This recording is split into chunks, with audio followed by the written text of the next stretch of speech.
Hello, this is Father Daniel Kim, Maryknoll Missioner, and welcome to our daily Gospel reading and reflection. Today's Gospel reading is according to St. Matthew, chapter 14, verses 13 to 21.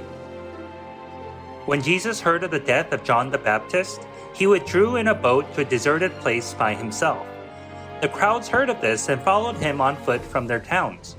When he disembarked and saw the vast crowd, his heart was moved with pity for them, and he cured their sick. When it was evening, the disciples approached him and said, "This is a deserted place, and it is already late. Dismiss the crowd so that they can go to the villages and buy food for themselves." He said to them, "There is no need for them to go away. Give them some food yourselves." But they said to him, 5 loaves and 2 fish are all we have here." Then he said, "Bring them here to me." And he ordered the crowds to sit down on the grass. Taking the 5 loaves and the 2 fish, and looking up to heaven, he said the blessing, broke the loaves, and gave them to the disciples, who in turn gave them to the crowds. They all ate and were satisfied, and they picked up the fragments left over, 12 wicker baskets full. Those who ate were about 5,000 men, not counting women and children. The Gospel of the Lord. Praise to you, O Lord Jesus Christ. We hear today that Jesus' heart was moved with pity for the crowd. However, several gospel commentaries present a more suitable replacement for pity, which is the word compassion. Pity comes across as having somewhat of a condescending tone.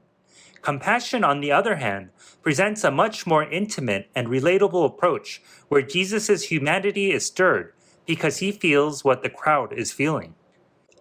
And it is through this compassion that Christ wants us to be partakers in his divine mission, but all the heavy lifting will be done by him. All we need to do is provide the bare essentials, such as the 5 loaves and 2 fish we hear about today.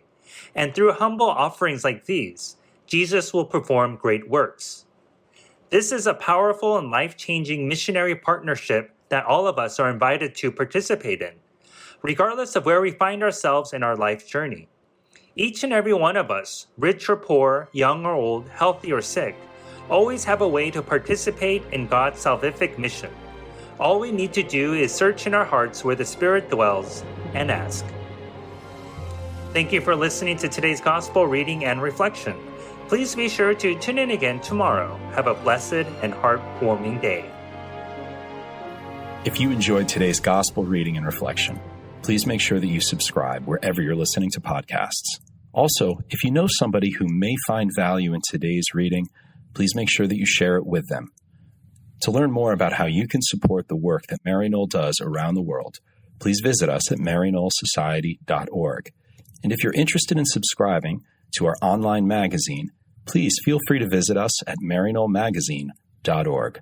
Thank you once again for spending your time with us today, and God bless.